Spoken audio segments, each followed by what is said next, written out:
We are part of the Fired Up Sports Network of shows. Please check out other Fired Up Sports Network podcasts like the P-Lot Pod, Water Cooler Talk, Bell Smashers, Philly Sports Love and Pain, Drunk on Broad, Beer Battered Sports, and the Fired Up Sports Show, which are available on all major podcasting hosting sites and social media. Also, check out Mark Ramos' Roundup on Fired Up Sports.com, which breaks down the happenings going on with all your favorite local teams.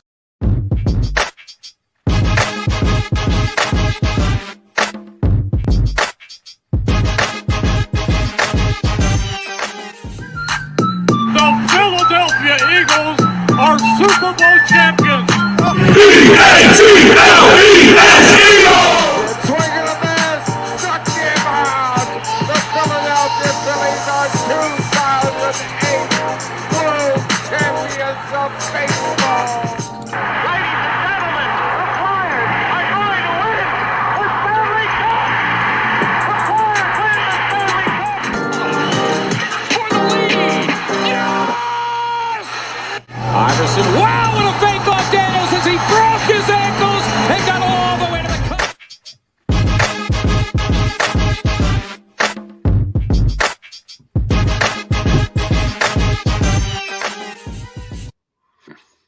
Oh, well, good morning. Listen, it's I think we're what, Mark? We're 8 days away from the Super Bowl. Everything in this town is green. Doesn't matter if it's midnight green, Kelly green. Everything is birds related. We're gonna stop in today. We're gonna check on the Flyers. Flyers in there making a little moves, maybe giving us a little hint at what direction they might be going in for the rest of the season. But it's I think by the end of this, Mark, we gotta mix in a little bit of birds. Joe and Rich and I are gonna get together tomorrow night on Sunday night and kind of dice up the NFC Championship game and then kind of maybe recap the season a little bit. But we'll have to. I feel like it's only necessary to kind of mix in a little bit of birds. Absolutely. This is their time, man. This is another dynasty to slay this time, and I'm really looking forward to that game. The storylines, are boundless, and some of the things that I've heard, the depths at which people have talked about this Super Bowl between, the connections between the two organizations are literally like, pick a storyline. You could write 3 a day and you'd still have, 15 extra stories at the end of the week. Yeah, for sure. But listen, we got the Flyers on deck today. This morning, hitting a little bit of a skid. They've had their struggles of late. They've lost 4 out of the last 5.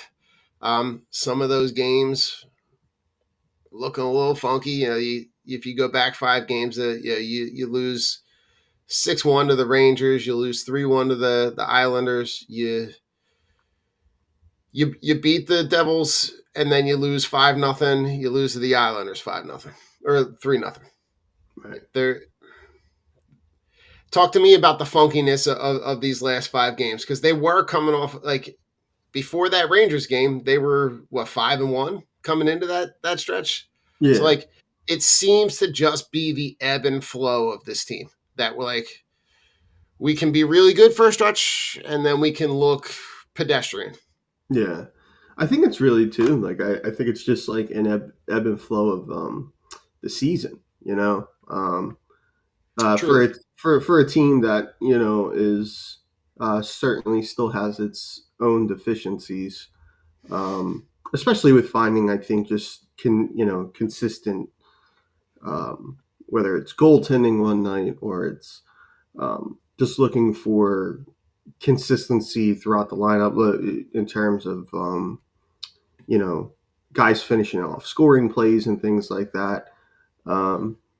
They're still somewhat often offensively challenged even when they are playing well. They're very much I think like a systems process team throughout the course of a game. You know what I mean? Like the Flyers have to work really hard to score goals, and I think it's because like they still lack some key high end talent in some places, and Yeah. Um, you know, that Devils Islanders back to back. I mean, the Devils are a good team. They can really kind of light it up if you give them a little bit of time and space. If you're not Right. uh, maintaining your gaps and things like that, and then you look at the Islanders game, and that's just the Islanders kind of play that kind of like wear them out, grind them out, kind of the way the Flyers play versus the way the Islanders play doesn't make for a lot of like high event hockey. It's usually kind of very low event, and that's what we got the other night. Yeah, I mean, you look at,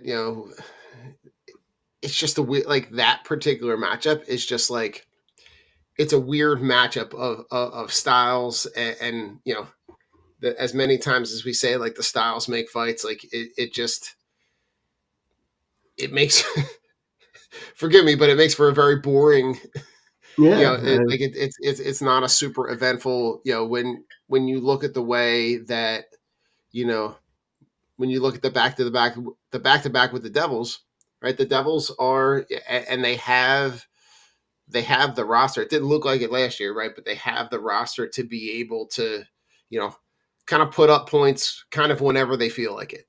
yeah, they definitely have some talent. They're dealing with some injuries this year too. I mean, Nico Heischer, their captain, I think he didn't play in either one of those games. I think against the Flyers, he's been dealing with some injuries.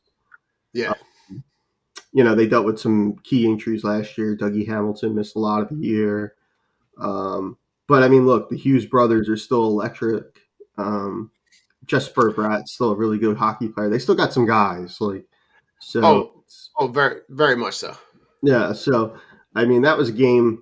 That kind of got. They played well at home at the beginning of last week against the Devils. That game in Jersey on Wednesday kind of got away from them, and then to come home Thursday and have to play the Islanders.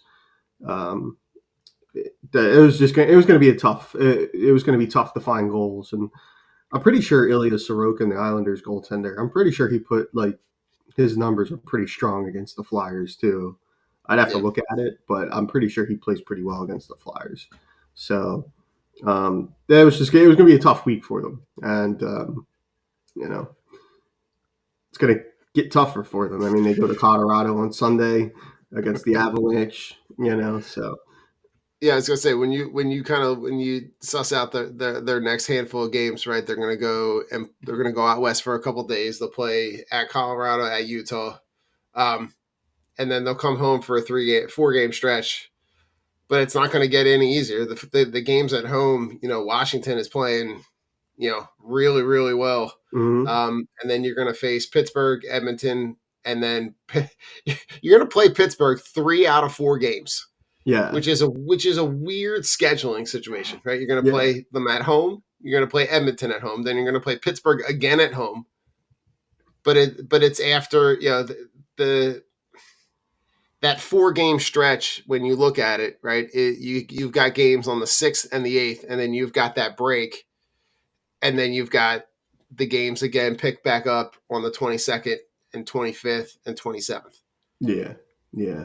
It's going to be tough. I mean, Pittsburgh isn't a very good team, but um, you It, know, that's one of those games, Mark.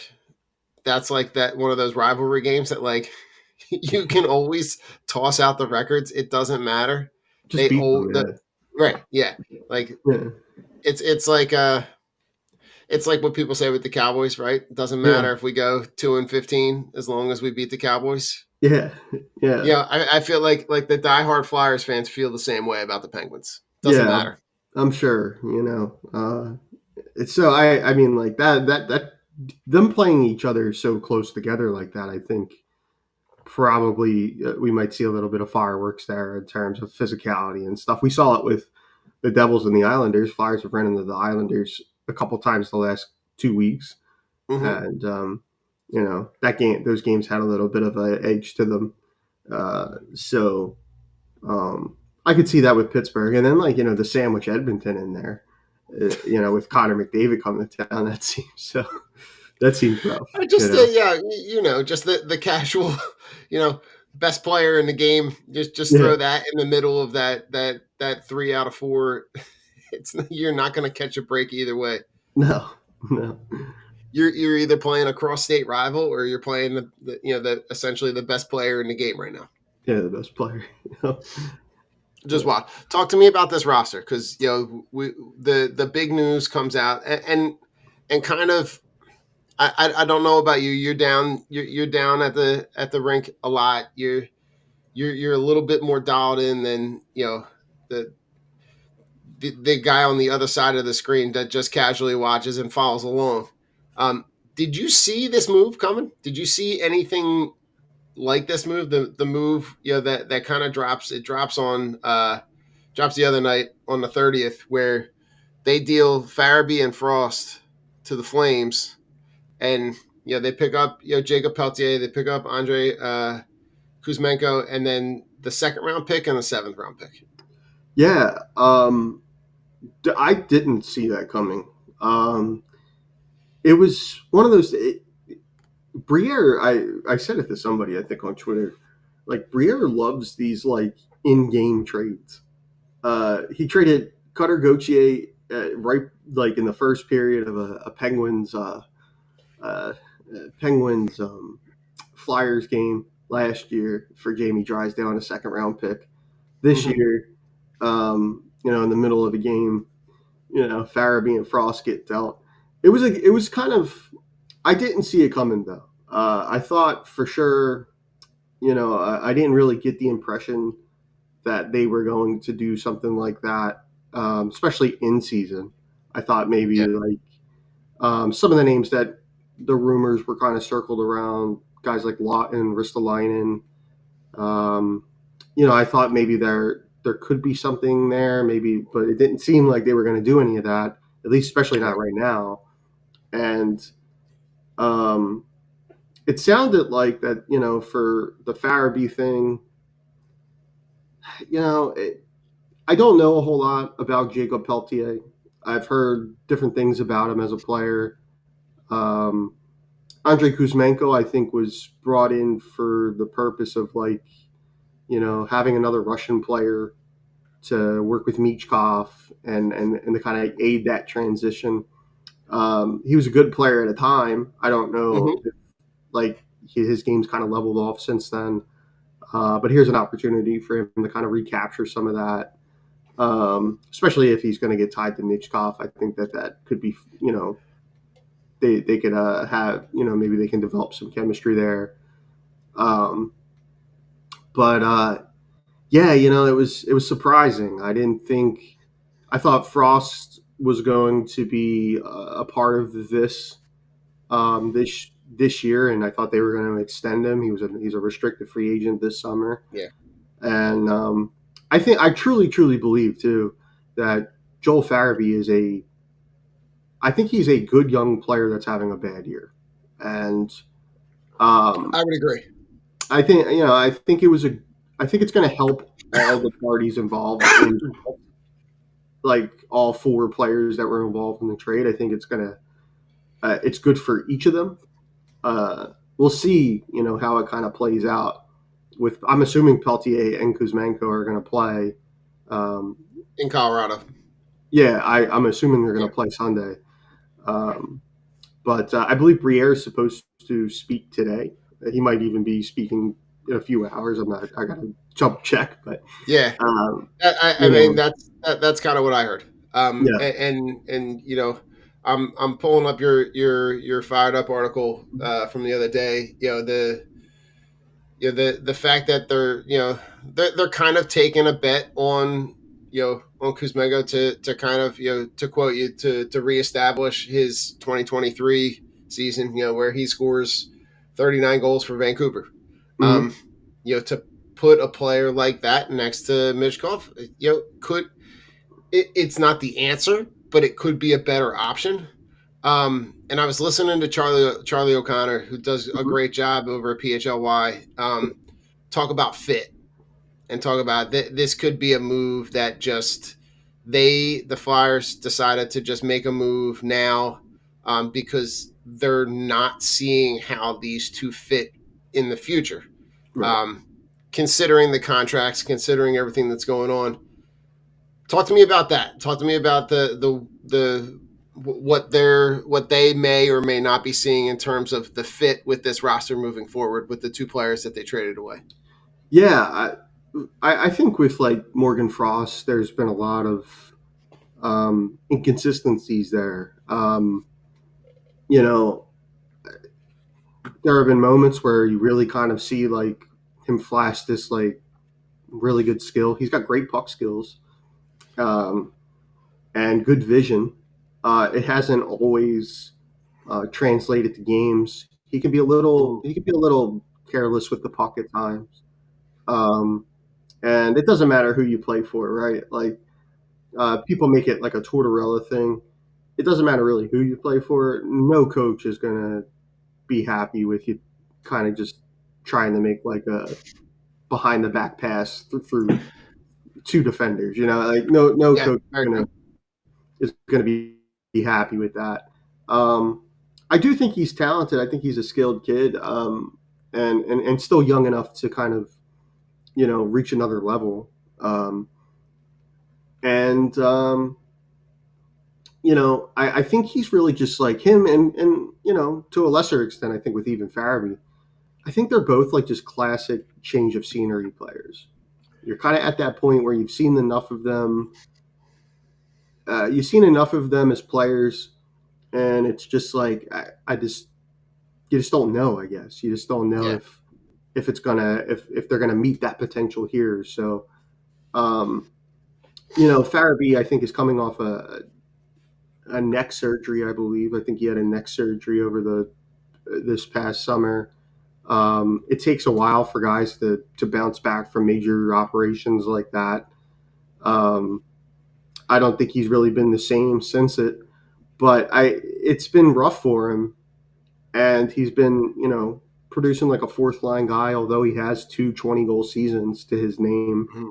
and he's 24 years old, right? So there's obviously Right. something there, but it's just like I think it's just one of those things where it just wasn't really working out. Guys, it really Mhm. wasn't. There wasn't enough progress to justify. Hey, like these are core guys, a part of our future. Um, and Farabee's on a contract too. I mean, him and Kuzmenko, their money is very similar. The only difference is, I think, is that Andrei Kuzmenko is a UFA at the end of the year, so the Flyers are basically kind of clearing the cap space to do something to go Yeah, get. this screams to me like we want to go out and find a center, and Yeah, I don't know what like the what's available, and then what are they willing to commit to?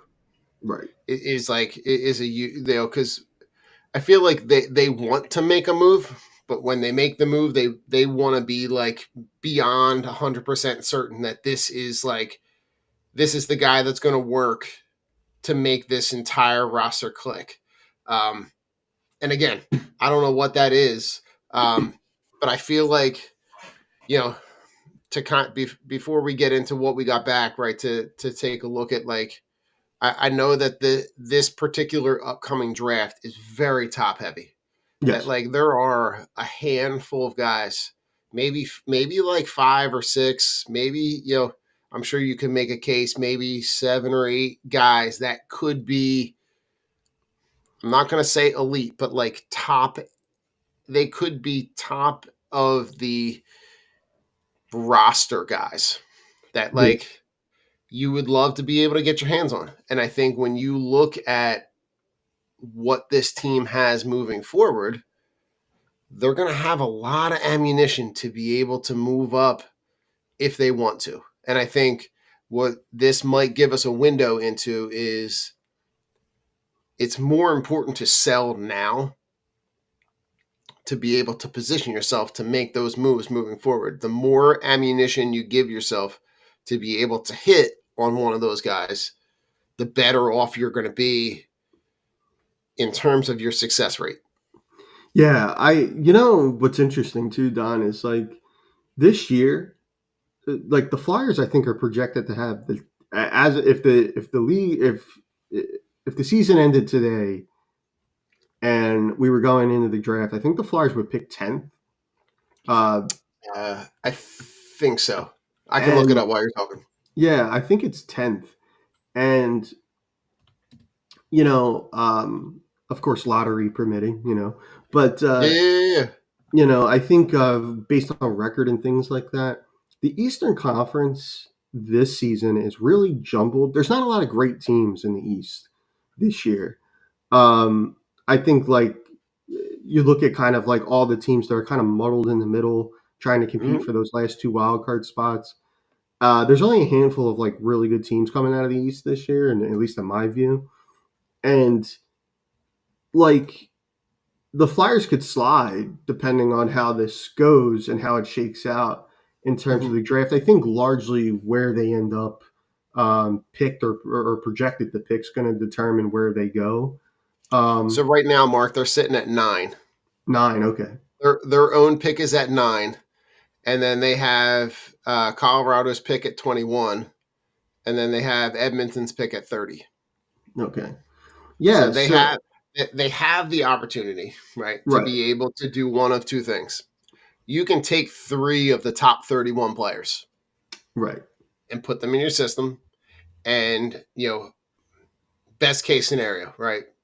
2 or 3 of them are future Flyers, like future productive Flyers. Yeah.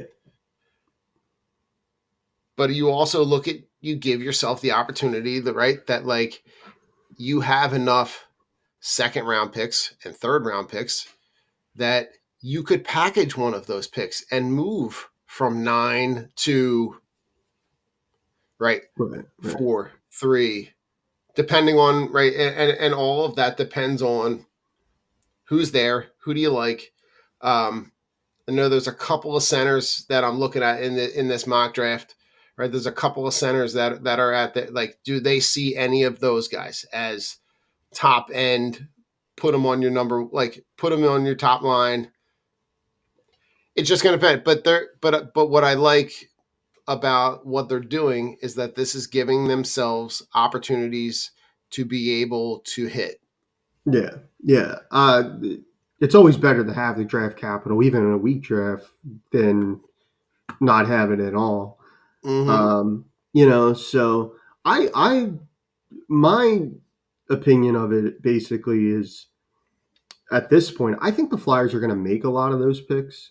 I know that they have like if we view it as kind of like a top 15 heavy draft, um, I'm sure the league views it that way, and I'm sure Very other true. teams view it that way. So maybe your late first rounders don't hold as much value in a draft like this because of how people feel, unless they really just fall in love with a player, which happens too. And they think he could be special, even in weak drafts. I mean, this happens in every sport, but like even Mm-hmm. drafts that are projected to be weak, they always produce players in later rounds. And you just have to. A lot of that comes down to luck, in those situations.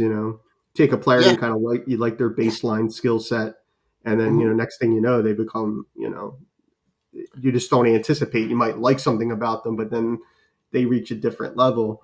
But I Very think true. like I think like depending on like this year, I think the trade, um, the Farabee Frost trade, I think makes them a little bit worse today, but Mm-hmm. that necessarily doesn't matter because they have a real chance to address some of these major holes this summer. Um, I've Very also true.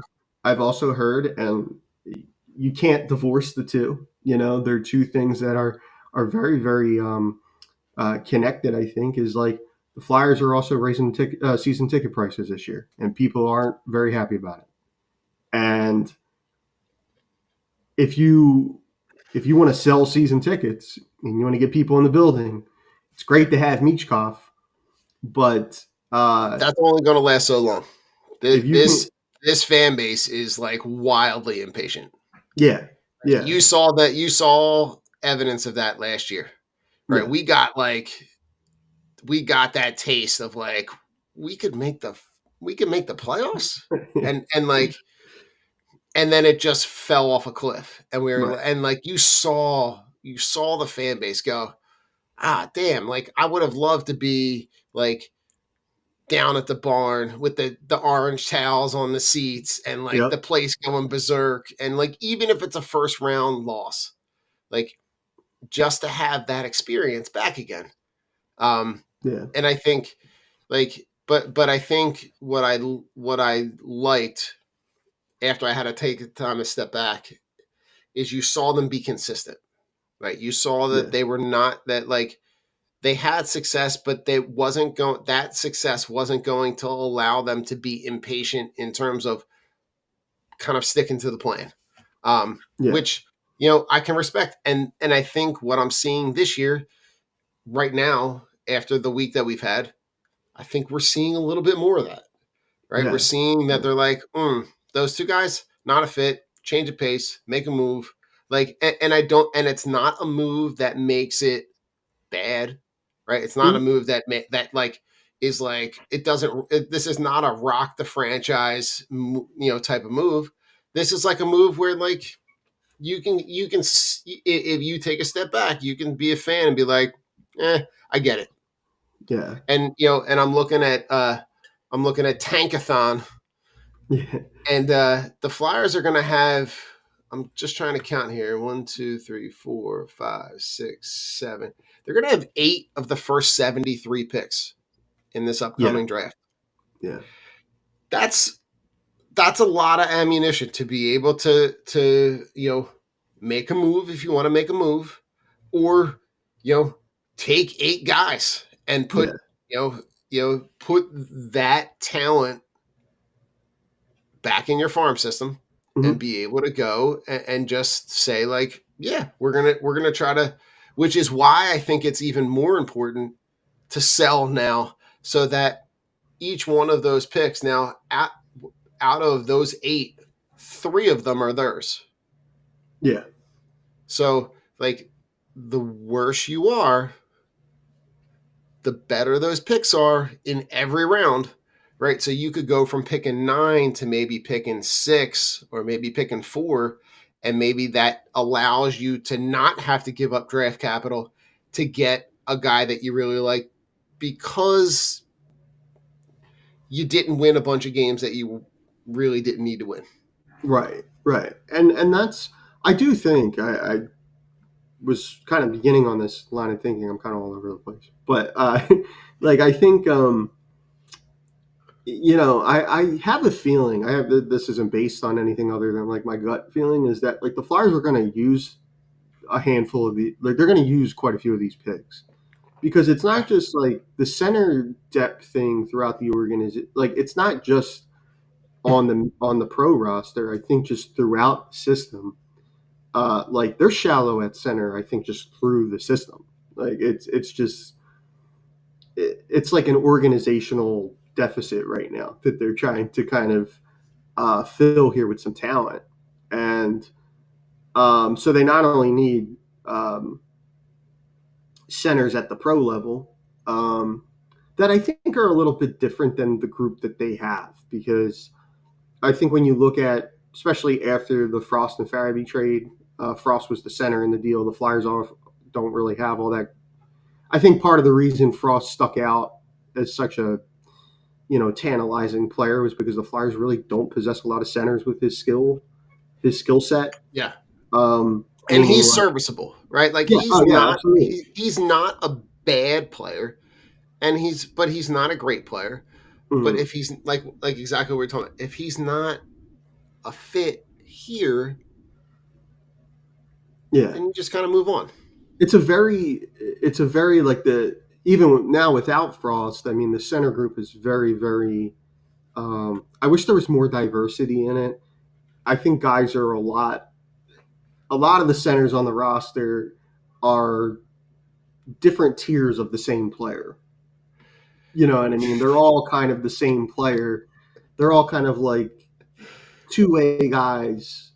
Offense isn't necessarily their four-A. Like it's kind of like they're all kind of the same player. Mark, let's be Um, honest.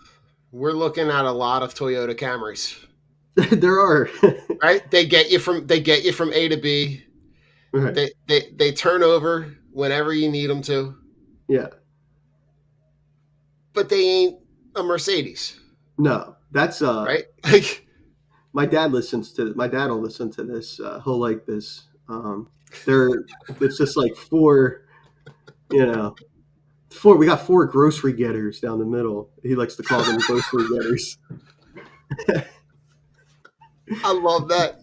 Yeah, so we got I four love grocery that. getters down the middle, and Oh God, that's so great. not a lot of It's flash. so great. I love that. Yeah, he'll Yeah, listen to I mean, this. So I had to, like had to do I look at that like the, it's like you're looking at Couturier and Lawton and Ryan Paling, right? it. And then like you got like Anthony Richard is on your roster, right? Brett Noah Gardner is on Cates. your roster. Uh, Rodrigo Albas is on your roster. Yeah, Like when you say thin, like we're talking like when you go to the deli and you're like, let me get a pound of American sliced thin. Like yeah, a little bit more. this is like you can hold it up to the light and see through it. Yeah, it is. It is thin, and although Rodrigo Abels, since he's been called up, um, like his game, like his game in a bottom Oh yeah, six I role. don't hate his game, yeah, but like So I've been he's a happy with him. he's a Camry, right? Yeah, Like right. right, and he might even be a used Camry, right? He's one of that. He's like a pre-owned. Yeah, he's been around a little bit. So He'll still get you from A to B, but like yeah, yeah, you know what you're getting. yeah. Yeah, so I mean, yeah, I wish the group was a little bit more diverse. I think that exists throughout the entire system as well, where it's just like there's not a lot of depth, like high end depth at center on the team through the system. So I think the best way to do that, as you said, like with the amount of picks that like, you can kind of really address that, like your through your farm system Mhm. at center. So we'll see what happens there. But yeah, I want to say too, I wish Farabee and Frost well in Calgary. I think both of them Very they're much so. gonna. I think they're both good pros. They were both incredibly well liked, from what it sounded like in the dressing room and stuff like that. You saw some Yeah, guys yeah, I was gonna say you from saw some Instagram social media posts. stuff where it was like, sorry to see, like, didn't love that they got dealt. Yeah, Owen Tippett, Ryan Paling. They all sounded like Mhm. they were real tight, and it's an unfortunate part of the business. And but it's what I think the organization it needed a little bit of a jolt that way, and we'll see we'll see what happens with Peltier and Kuzmenko coming in here, and if they can add a little bit of something. I mean, Kuzmenko's playing for basically a job, I would think at this point. I mean, he's a free agent this summer, so Yeah, um, he's looking for work. And Peltier is a guy that's going to try to carve out a top nine role. So yeah, and like, listen, neither one of those guys are like they're not. You're not talking about guys that are going to be coming in with like imposing figures, right? You're talking about guys that are 5'9" and 5'11" respectively. yeah, 170, 190 pounds. Like they're not. They remind me, like, body type wise, they remind me of Bobby Brink a little bit. yes, yeah, Um, but listen, worst case scenario is you're gonna get the same production that you got from the two guys that you dealt. right, So yeah, like I don't hate it on any level. I kind of I'm like, all right, let's see what we got. But yeah, I am curious to see um how they address the rest of the season. yeah, yeah, I'm curious to see who, if and who gets dealt, and then what what what ends up coming back. That right, is what's coming back. Guys that are like guys like Owen Tippett, right? That you take a chance on guys in a situation where there's kind of a log jam. You take a chance. You put them on a different roster. You give them a shot. You give them a little bit more ice time. You give them a chance to maybe be a little bit more productive. hmm Or if it's just picks, if they just go like Sixers process, just like stockpile picks. Yeah.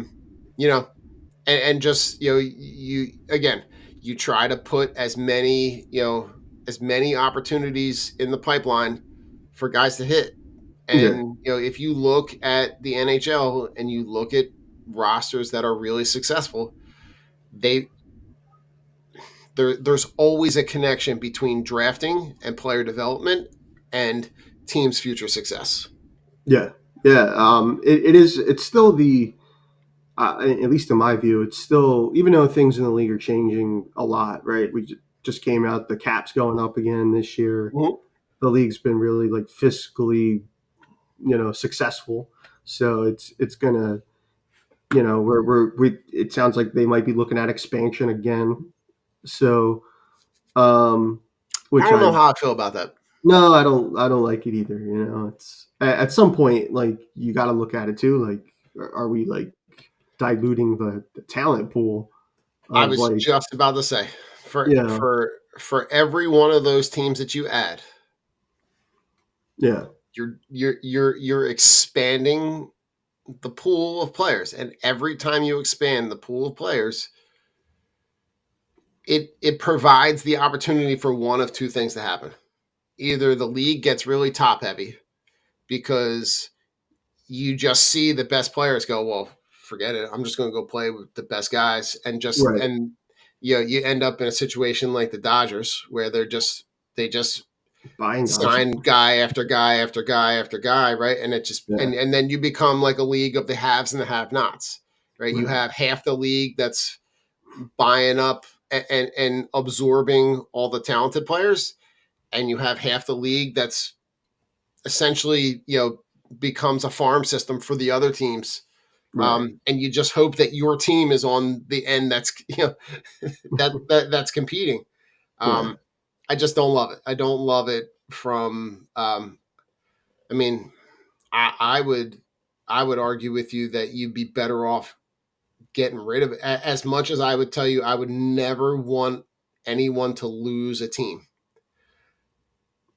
you'd be better off, you'd have a better product if the talent pool was more consolidated. right, right. I think, I agree with that. Yeah, too. I think the league's in a good place where it is now. I don't, I do you too. moved, I you agree. moved, Utah. Utah looks like it's a success, even though they weren't an expansion team; they were a relocation. But um, Vegas has been successful. Seattle looks like it's a good market, even though the team isn't, super super good right now. But I think they're in a good place. I don't really would, but as you said, like, like you look at baseball and things like that, it's become like a very, like, for billionaires, it kind of becomes like a pay to play kind of thing. If you got the money, you can play, and Most definitely. so, but the legal change that way, with expansion, with the cap going up and stuff, and how um, it'll open up, I think, especially for a team like the Flyers in a big market, that has, they're owned by a big corporation. Um, I think in that situation, it becomes like, it opens you up to more possibilities to improve the team, because then you can go and you can buy that player if you want, or you can, Yeah. or do it the old fashioned way through the draft and development aspect. I still think, though, no matter how much the league changes, that's still like your baseline level to success. Is like, it still comes through the draft. It still comes through, development of your players, from within. That's still like a huge part of it. Listen, oh, Mark, on the way out, this just Yes. came, and I'm kind of late to this a little bit. Do you know anything about? There's a guy in the KHL that the Flyers are linked to, Oh, yes. Maxime, and I'm going to butcher this, Shabanov, Shabanov, maybe. Shabanov, I think.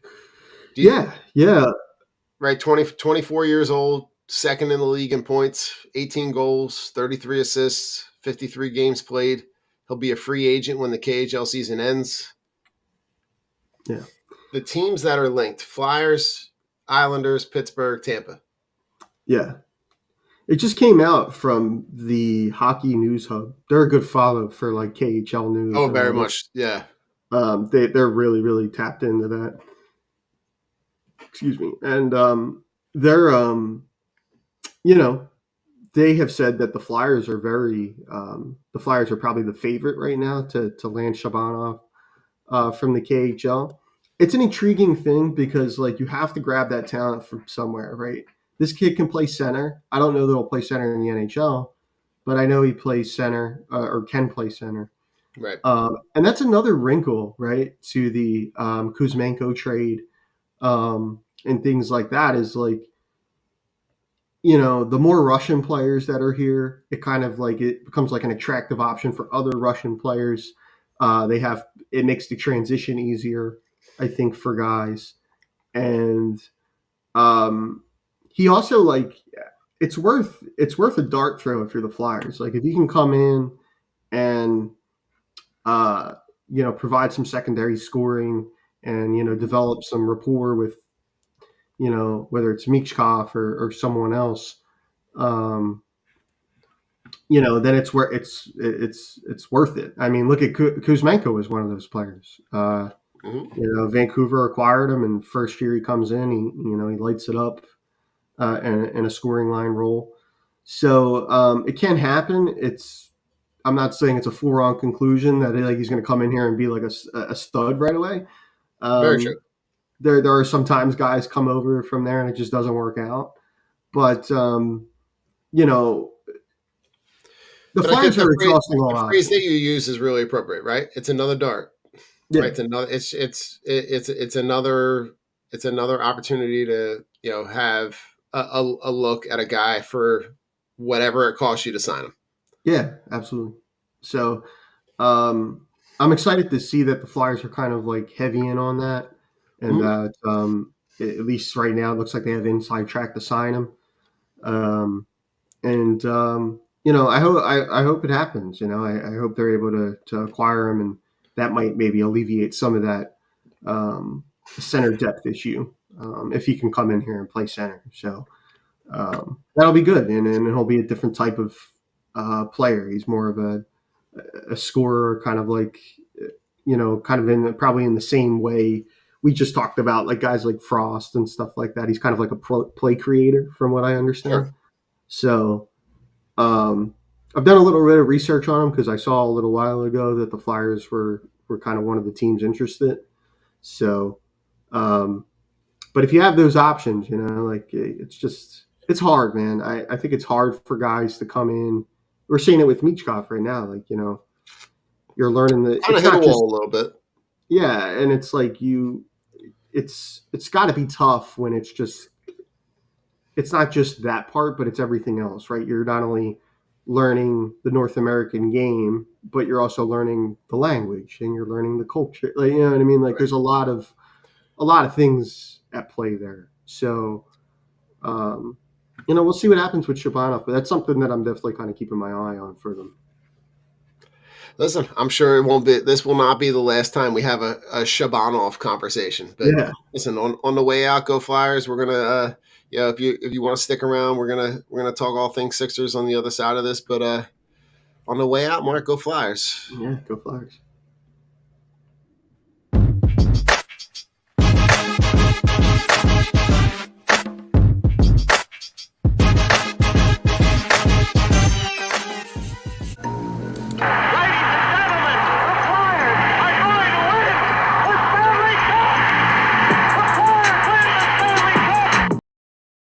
We are part of the Fired Up Sports Network of shows.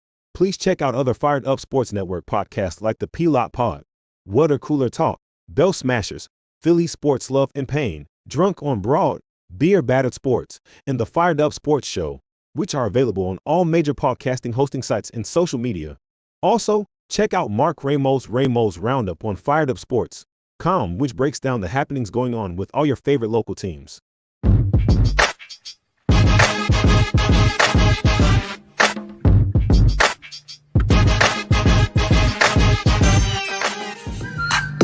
The Philadelphia Eagles are Super Bowl Swing and a miss. Struck him out. The Philadelphia Phillies are 2008 World Champions of Baseball. Ladies and gentlemen, the Flyers are going to win the Stanley Cup. The Flyers win the Stanley Cup. For the lead. Yes! Iverson, wow, what a fake off Daniels as he broke his ankles and got all the way to the cup.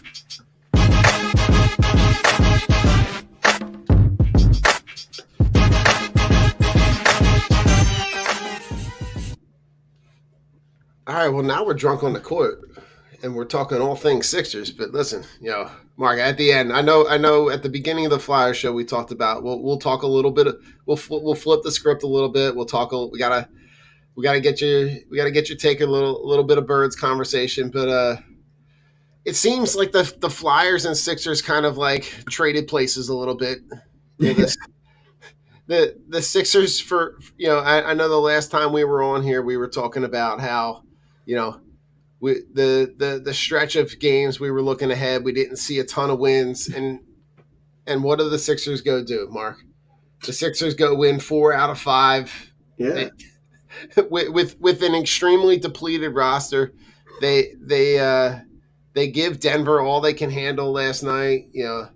They're playing they beat a Cleveland team that's at the top of the East. Yeah. They're winning games that, if I'm being honest, Mark, the roster that they have, they really don't have a whole lot of business winning these games.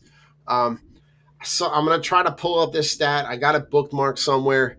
But the stat of games that Joel Embiid has missed more than he's played in his career, which is wild considering when he was on the court. I was listening to some friends of the pod, the Vet Alumni podcast, which is those guys do a really great job, and listening to them talk about they had the opportunity to be able to potentially maybe sell Embiid at the end of last year when his value could not have been higher, and now you're looking at pretty much his value couldn't be lower. Maxi's playing really well. Like, we'll talk about the stretch that he's having, because he's if I'm looking back, he's the leading scorer in the games since January 6th. Mm-hmm. He is the leading scorer for every game except 2. Yeah. He's playing really well. Seemed not all that much bothered by the All-Star snub. Seemed like he was really gracious, really happy for the guys that are going to get that opportunity. Mm-hmm.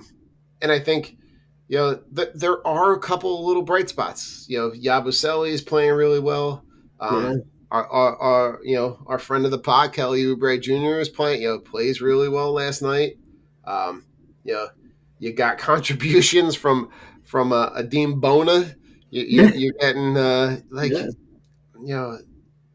you're getting contributions, but like at the same time, I'm looking at it going, well, fellas, if you don't get that pick within the top 6, you're gonna lose it. Right. Yeah. What are we doing? Like, we can't. When we want things to be right, they don't go right. When we want them to go wrong, they go right. Yeah. And I'm going, it just makes me sit there and go, what are we doing? Yeah. Yeah. Because I've been on, like, since the whole Joel Embiid roller coaster of is he playing, is he not playing? I've been on the very early on, just shut him down. Like, just shut him down for the season. Right. Let him get healthy. Let him get as healthy as he can because your best opportunity to win is if he comes back healthy next year, and you can really see Maxey and Paul George and him play together and see what that looks like when they're all healthy, and you surround them with young talent. But like right now, him sitting on the bench every night with in the oversized hoodie and sweatpants, like Okay, like whatever. Yeah. It just and it's they have very quietly become my fourth favorite team,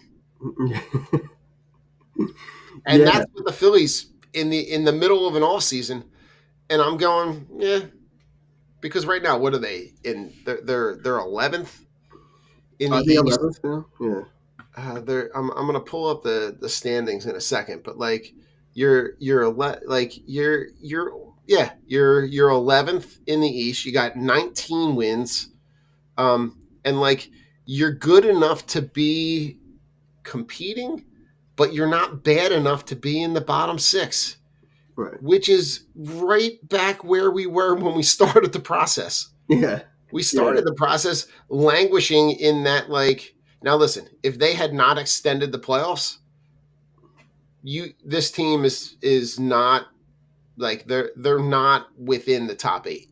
Yeah. They're going to be, you know, they're going to be lucky to be in that play-in 10 slot.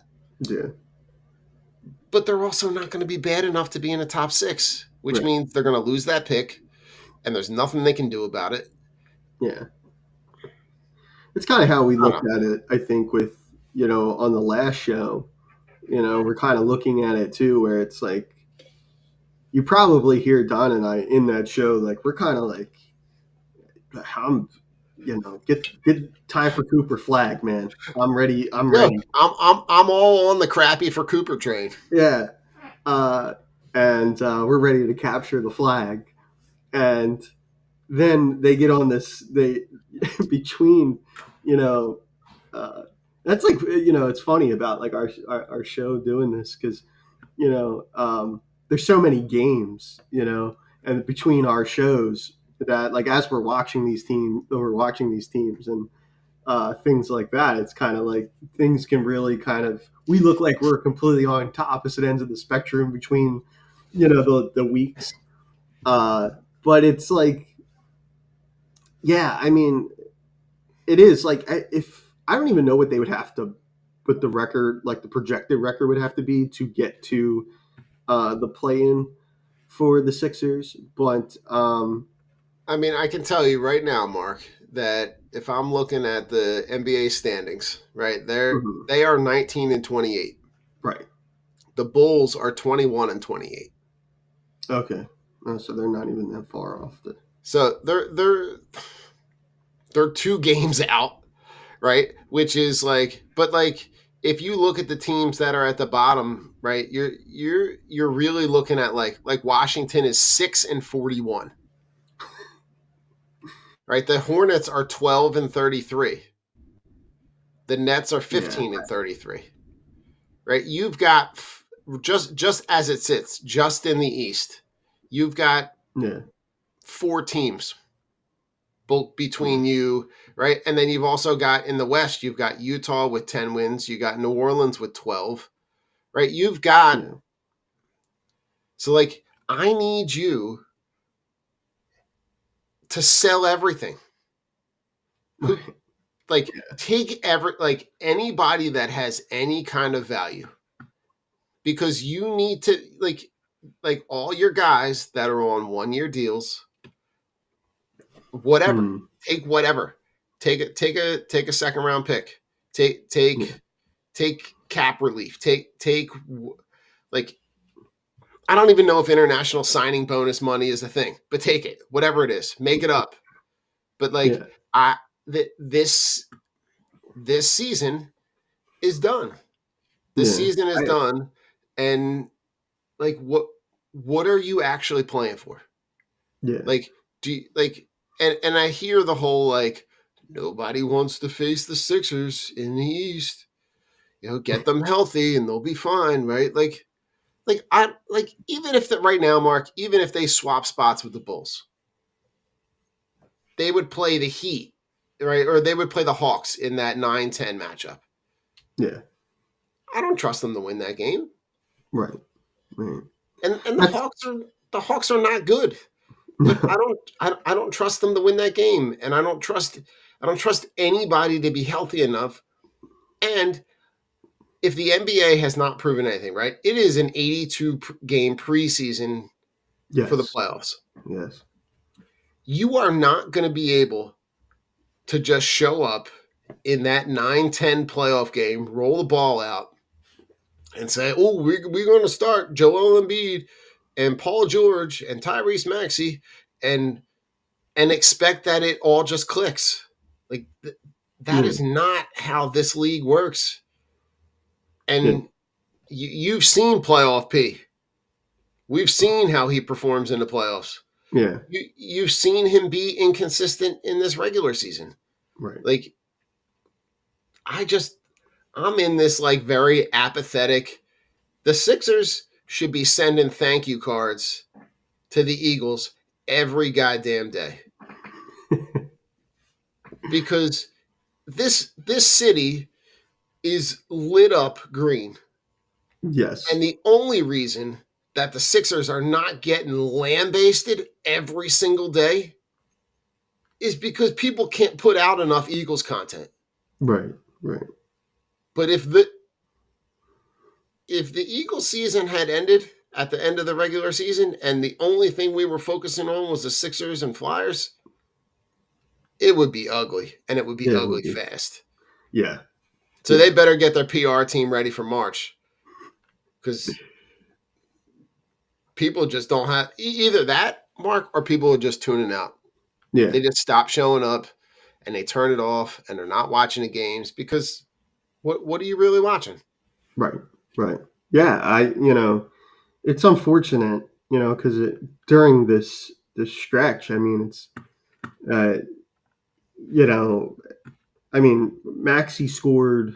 Maxey had 30 last night in that game against Denver. This is this is his fourth consecutive game, which I think is the longest streak of his career with 30 points in consecutive games. Like he's balling, I mean, listen, Mark, I'll give you over the last 7 games, 37, 28, 29, 31, 43, 30, and 42.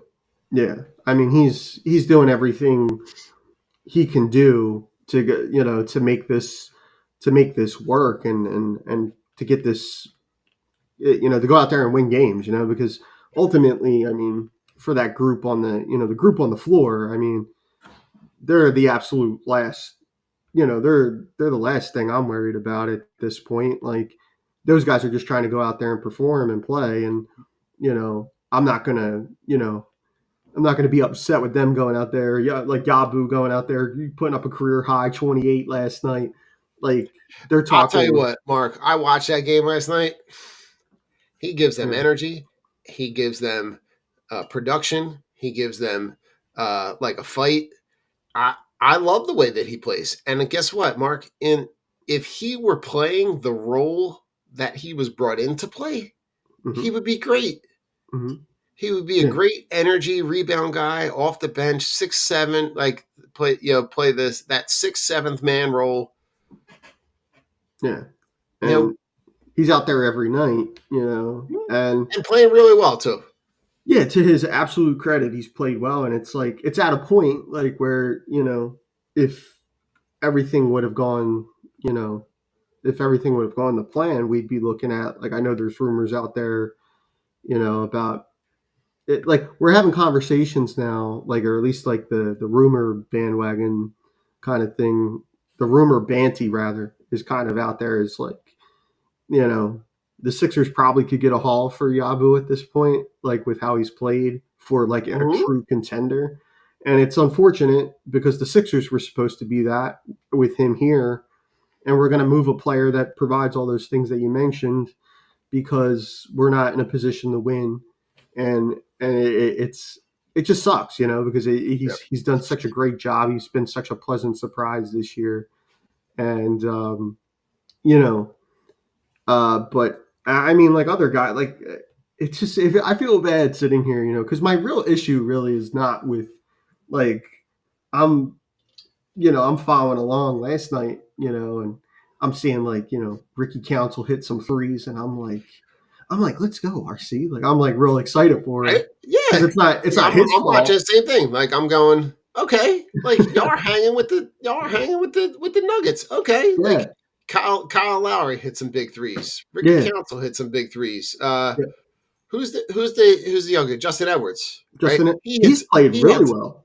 He had some big shots. Yeah, Maxi's carrying the team, like yeah. carrying the team like it's a baby grand piano.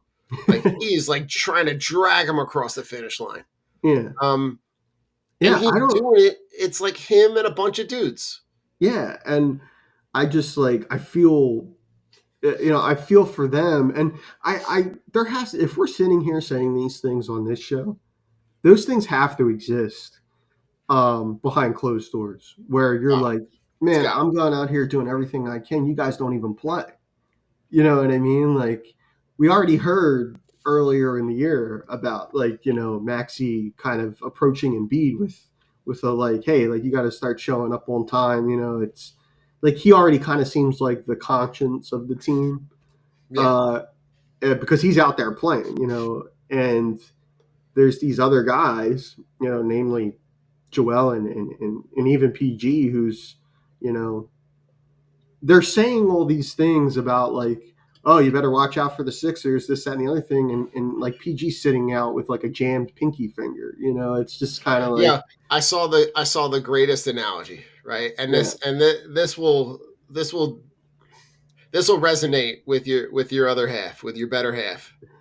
BG's out there practicing with coming off a torn tricep, wearing this giant robotic brace, which looks yep. like a knee brace on his arm, It's- trying to get ready for a Super Bowl. And PG's out with a busted pinky.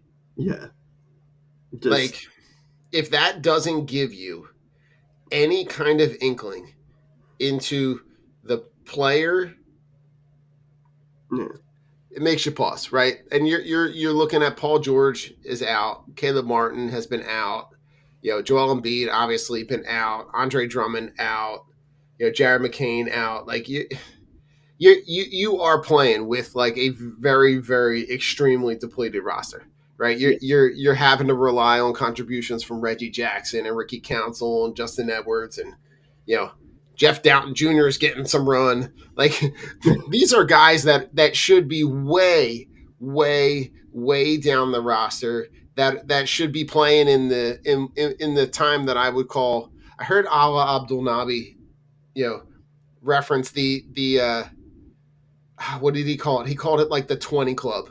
He's like, those guys should only be playing if you're up 20 or down 20. yeah, And I'm going, and those yeah, guys are playing meaningful minutes. yeah, meaningful minutes. Yep, And to their credit, they go out there and they are doing the absolute best that you possibly can do.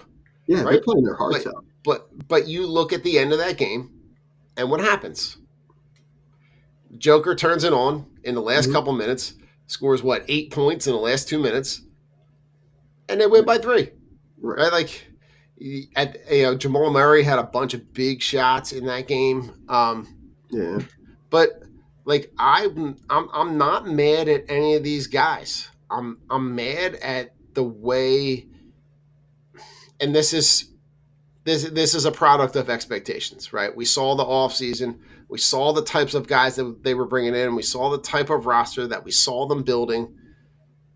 And then it just fell flat.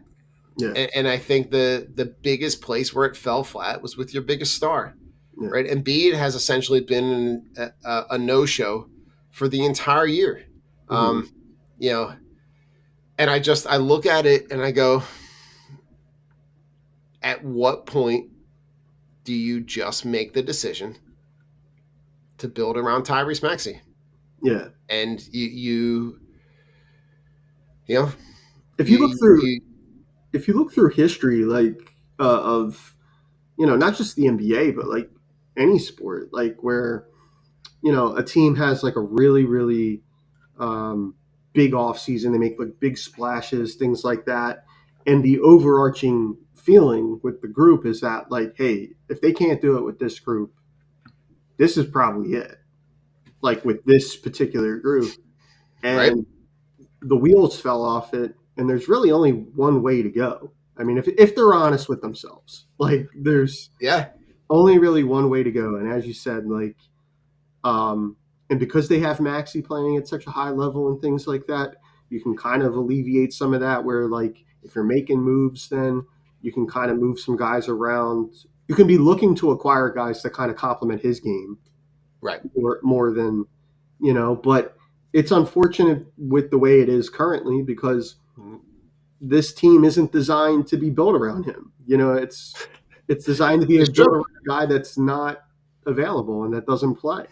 So, there's only one place for them to go if they're honest with themselves. And I think everybody knows that. I don't think the Sixers want to say that right now, but they have to know that. They have to. No, I think that is the hard part, right? The hard Yeah. part is to be honest. Right. Can you be honest enough with yourself to really say like where are we going? What does this roster look like next year, 2 years from now? Right? Like you essentially tied yourself to PG, Mm-hmm. Joel Embiid, and Tyrese Maxey for the next 3 years. Right. And you didn't even get halfway through year 1 and it looks like a disaster. It looks Right. terrible. Right. I don't know. And then I'm like when we talk about like guys, that could potentially be on the move if you decide to just sell, like you don't have like we've talked, and this is a conversation we've had before, but like you need to have guys that other people want, Right. Right. and you've got a handful of them, Right. right? Like Yabo is a guy that like that I'm sure people are calling, Right. and he's cheap, and he'll be productive. Kelly Oubre might be a guy that teams would be willing to acquire. Sure. Yeah. Like nobody's calling you for Pete Nance. Like nobody's calling you for KJ Martin. Nobody's calling you for Kyle Lowry, for Reggie Jackson, for Eric Gordon.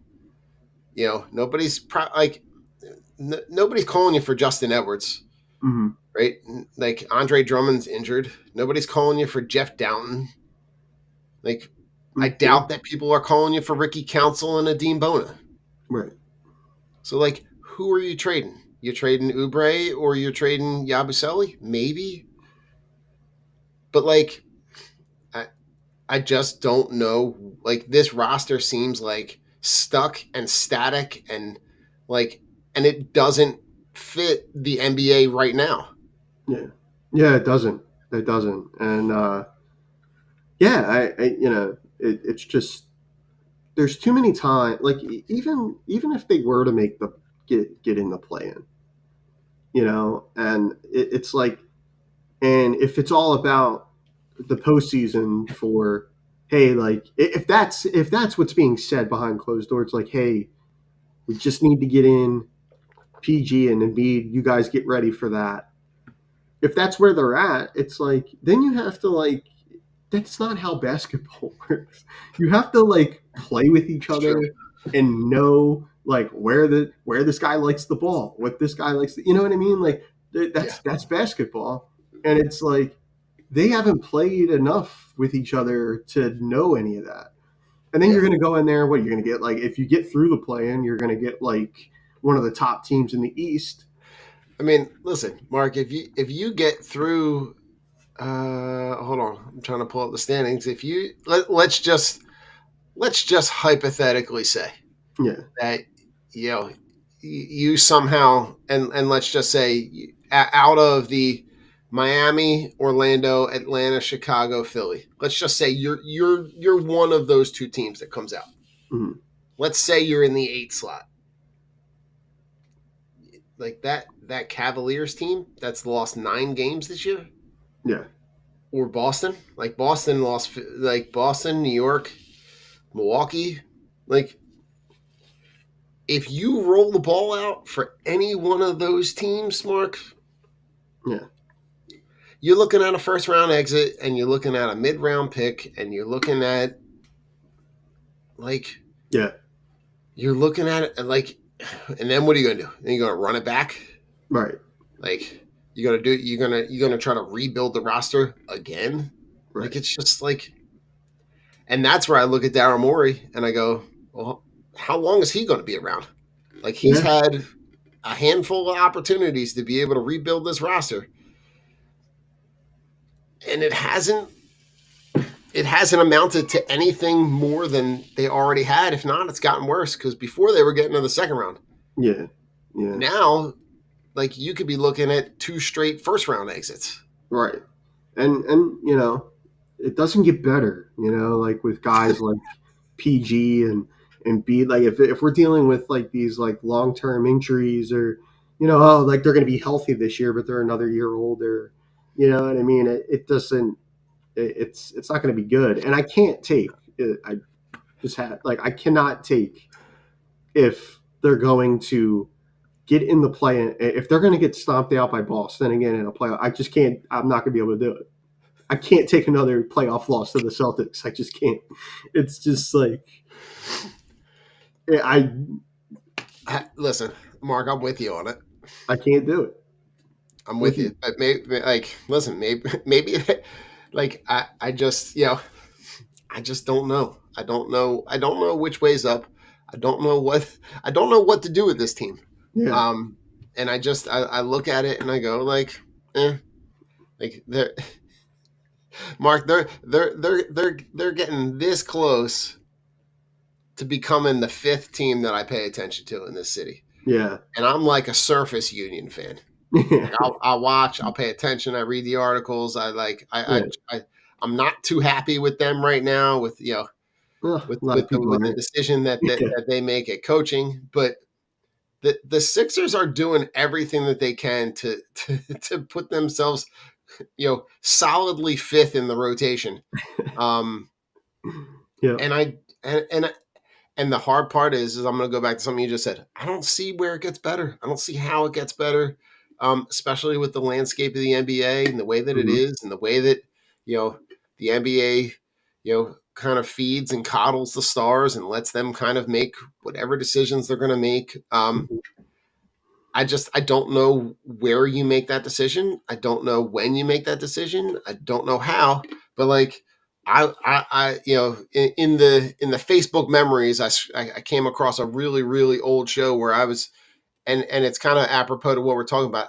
It was at the beginning of one of those runs, and I had this premonition of like Joel Embiid sitting on the front of a school bus with like just like 2 bottles, like the champagne in one and the Larry O'Brien in the other, and just like, and it was like, I listened to that and I'm going, all right, was I just like delusional? Like, was I just like so like dialed in? But like, some of those teams are really good. Some of those They were. teams were like, had the potential, and it just fell, and it fell hard and fast. Yeah. There was a lot of there's a lot of gut punches in there too. In the playoffs. More than I would like, Mark. It's the gut punches were like, I went to one of those. I think it was actually the game before. Was it game 6? I want to say I went. My cousin and we went to game 6. I think it was 2019. It was against Toronto, and we were at that game, and they forced the game 7, and in Toronto, I think it was. I think that's. I remember walking to the car after, and we were, we were like, just they're gonna be fine. Just get the. I think the overarching point was like they're gonna be fine on the way home. Just put a lid on Kawhi. Game 7, he hits that crazy shot, and it was just like that night, Mark. I can vividly remember that night. And then the Game of Thrones series finale was that night too, and I just remember being like epically disappointed by that too. And I was like, "This sucks." That one. I mean, that one sticks out to me. The real missed opportunity, I feel, is the year with the Hawks. Getting that Father's Day. Yeah, that was that was a really tough one, considering things kind of looked like it opened up for them. Just get through the Hawks, and they were on paper, like it's the it was the Hawks, and they didn't get it done, So No, it I just mean you let guys like Kevin Herter yeah, destroy you on the 3-point line, and just like, I don't know, Mark. It's yeah. just I'm looking at these tweets that I bookmarked with Joel Embiid games played. He's played 446 games. He's missed 400. And then here's the other one, right? Yeah, incredible. You ready for this? And this kind of ties into like what we'll jump into with the Super Bowl. All right. Joel Embiid has missed 47% of the games in his career. Tom Brady has played in the Super Bowl 48% of the seasons that he played. Oh my god. Right. And we're talking about missed games versus season, but it in all of the seasons that Tom Brady played, 48% of those Yeah. his team played in the Super Bowl. Does that number include Embiid's the year? Does that include his first year where he was shut down for the whole year? I gotta be honest, I don't know. Okay. Yeah. But Well, who cares? I mean, it's either still too way, many games. Yeah, way too many.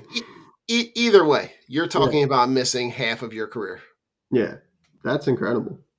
Yeah, that's incredible. All right, Mark. Let's talk birds. All right. Let's flip the script here. We're gonna switch the graphic here. We'll talk a little birds on the way out here. Talk to me about where you are with the birds. We're about a week out, right? We're 8 days out from Super Bowl Sunday. Talk to me about where you are.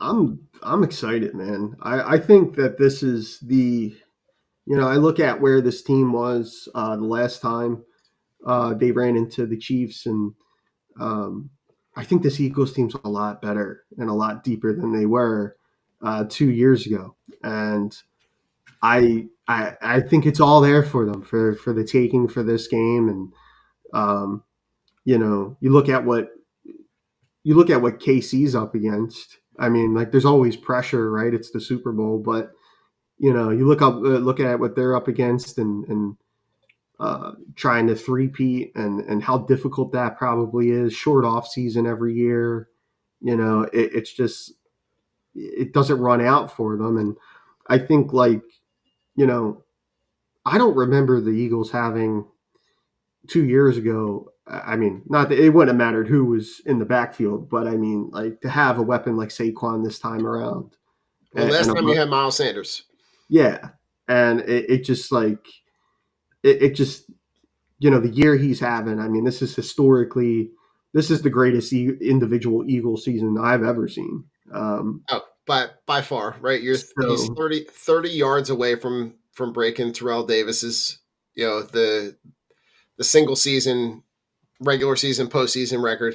yeah, You're talking about a guy that has the opportunity to be able to cement his legacy, yes, and I think he wants, I think more than anything, to rewrite all of the wrongs and really show people what he can and could have been if the Giants put anybody competent around him.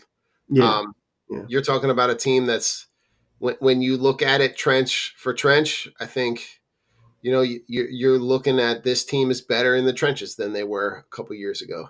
yeah, Um, yeah, you're looking at, I think when it comes down to it, you're looking at a team that has the opportunity to be able to kind of right the wrong, and be able to go back and auto correct those mistakes that they made. Maybe not punting on 4th and 3. Maybe not getting super conservative.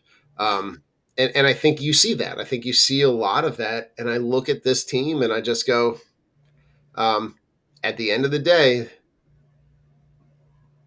you got to take down a dynasty, yeah, right? The same feeling that I think we all had going into that last Super Bowl. when they got the backup quarterback taken down, going up, and you're going up against a dynasty, Yeah. and you're going up against Belichick and Brady. This is going to be a heavyweight fight. I feel like you're talking about Kellen Moore and Nick Sirianni going up against arguably one of the best defensive coordinators in Spags, Yeah. and you're going to look at Andy Reid, going up against Vic Fangio, and I just the fight that I'm looking at is in the trenches, and you look at the way that this team dominates both trenches. Yeah. And It's I do think coming into this game, not this isn't like a precursor to an excuse or anything like that. But I think that the officiating thing with the Chiefs is very real, only because I think that happens with anybody, right? Like when you're like dynasty level, you get the benefit of the doubt.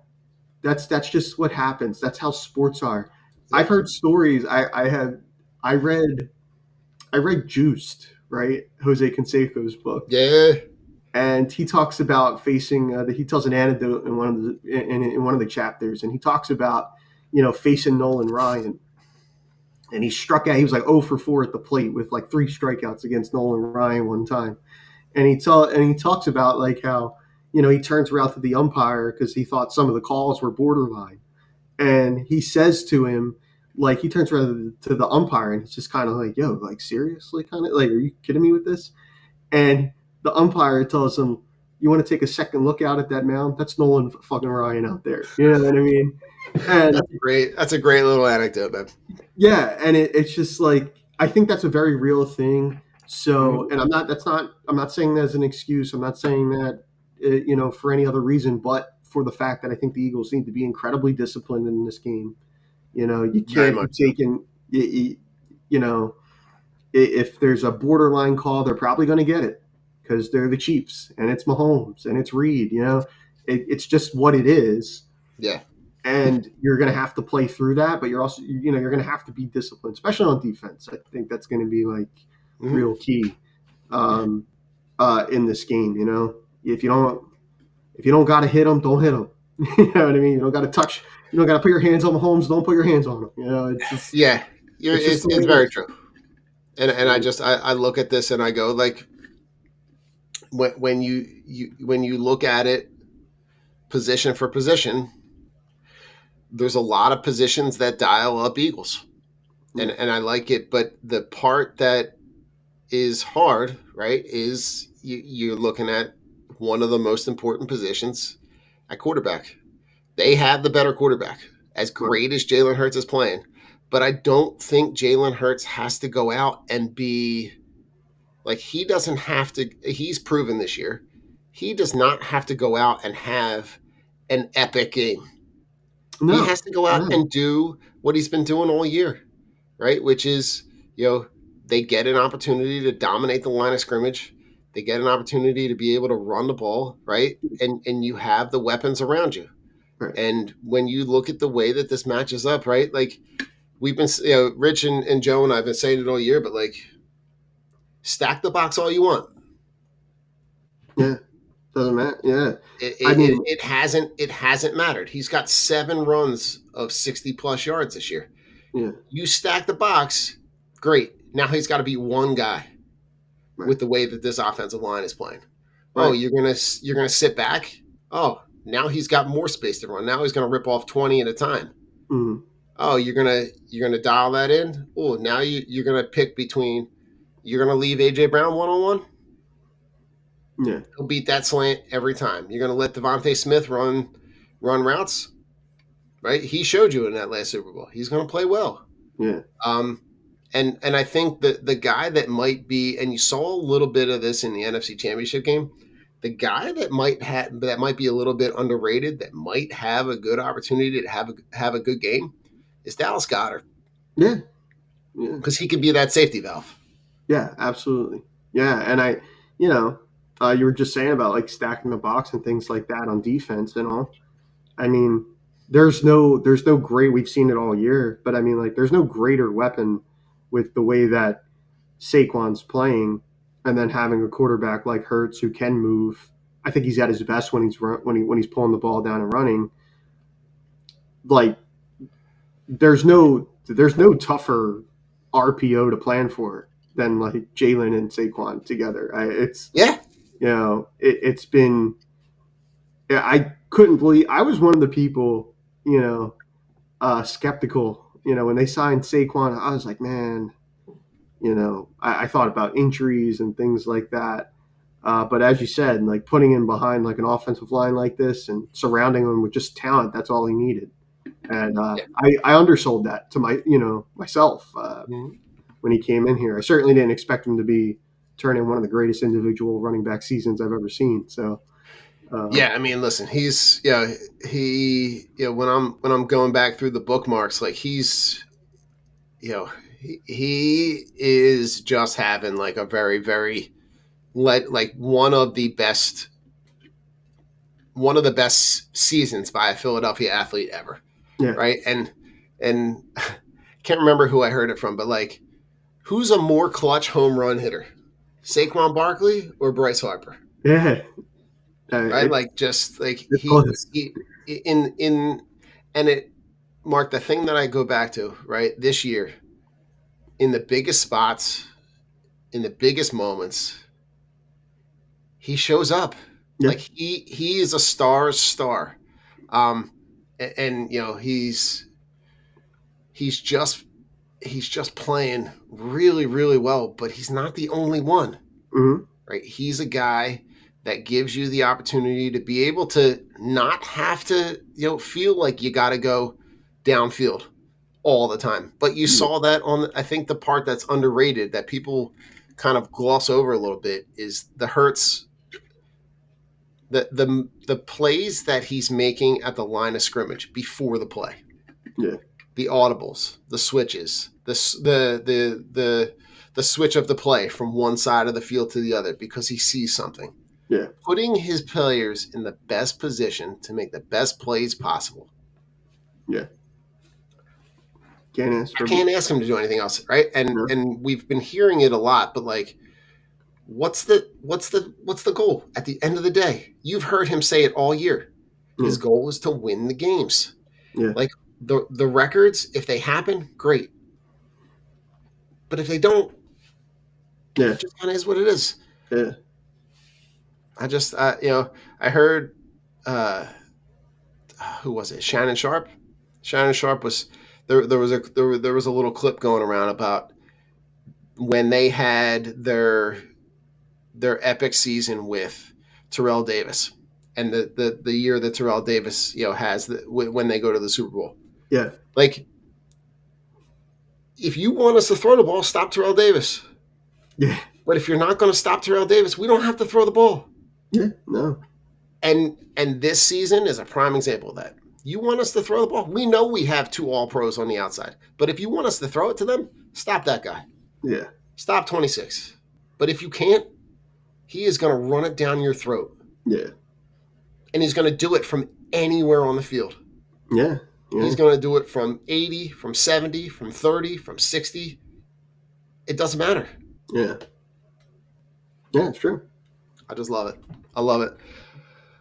You got a prediction, Marky? You want to hold it hold it a little close to the vest. No, I'll give a prediction. I'm going to go for all the reasons you mentioned there. I'm going to go 31-28 Eagles. Okay. Is it a late a late 3-point addition to the scorecard to kind of push them over the edge, or is that a situation where they're up a little bit and they score late to make it closer than it is? I think it's going to be, I could see them really kind of just, trading blows here, just back up and down the field. And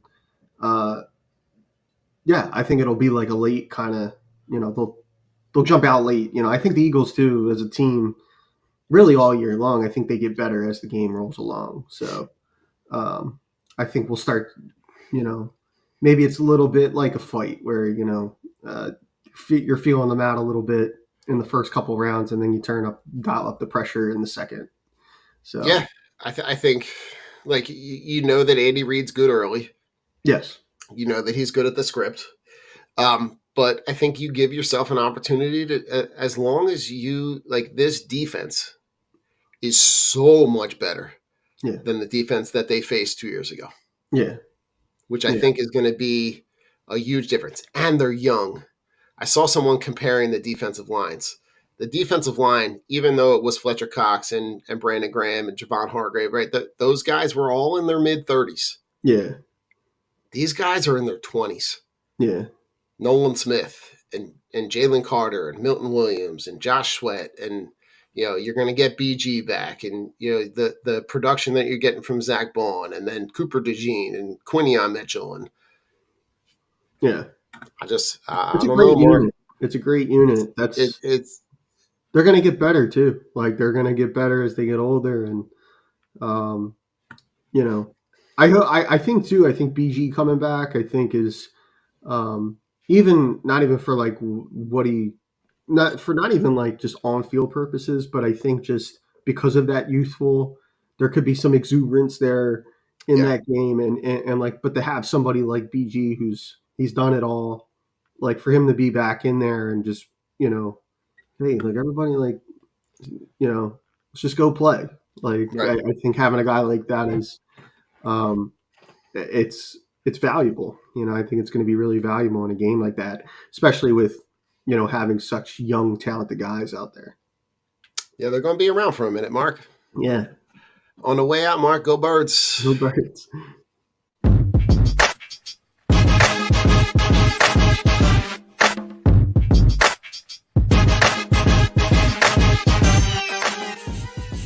The Philadelphia Eagles are Super Bowl champions. E-A-T-L-E-S